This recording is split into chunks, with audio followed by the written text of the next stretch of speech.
Ngiyabingelela. NginguMango Thobani. Sangoma esiphula ngonyezi, ezinye siphula ngamathamba.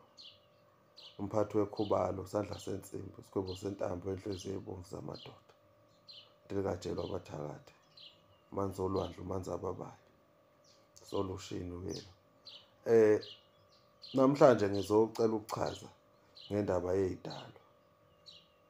Ukuthi makufakwa izidalwa ekhaya, kufakwa abantu abadala. Mawufaka izidalwa ekhaya, izidalwa ezibheka ekhaya.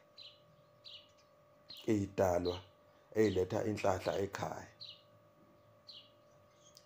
Lezidalwa lezo mayifakwe ekhaya, kufakwa abantu abadala. Ayigezwa ngenkukhu. Inkukhu ngisho emandulo ayikazi wenza umsebenzi. Labantu obabizayo abantu abadala kakhulu, abanye bo-1902, abanye bo-18 bani, abanye bo-17 bani. Wena usuzobageza ngenkukhu. Inkukhu ayikaze yawenza umsebenzi. Inkukhu ibika umsebenzi. La ungizwa. Kudala kwakufike kwenziwa ukhambe isicathulo, kuyiwe nezinkukhu ezimbili emsamo, kuthiwa sibika umsebenzi la. Sizokwenza umsebenzi ngosuku oluthize noma ngenyanga ethize ngale date le. Nesiyabikwa umsebenzi. Mase wenziwa umsebenzi wenziwa ngani? Ngembuzi. Imbuzi yenza umsebenzi. Inkomo iba yisithebe somndeni wonke ngoba umndeni mningi ongale. Ngeke uze unikeze isithebe senkukhu, ngeke unikeze isithebe sembuzi. Ngiqonda ukuthi uma ufaka izidalwa ekhaya, inkukhu ayisifaki isidalwa ekhaya.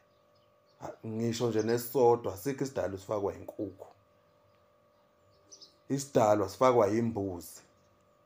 Masikhuluma ngembuzi, sikhuluma ngembuzi efaka izidalwa, imbuzi egeza izidalwa. Yabo. Mawufuna ukugezela izidalwa zakho, uyigeza ngempela, kufuneka imbuzi. Noma thola ukuthi igobongo. Igobongo lifakwa izinto ezithize zembuzi, ugeze, zigezeke izidalwa. Kusuke izilwane, kusuke izichitho. Ma ufaka abantu abadala ekhaya, kwenziwa ngembuzi, akwenziwa ngenkukhu. Ma wenza ngenkukhu uyolokhu wenzile nje. Lokhu uthi idalwa ivuma ukungena. Yabo. Umsebenzi wasemsamo, umsebenzi ophathelana namathongo, ophathelana nedlozi wenziwa ngembuzi. Ngembuzi. Siyathokoza kakhulu, ilokho bengiqonda.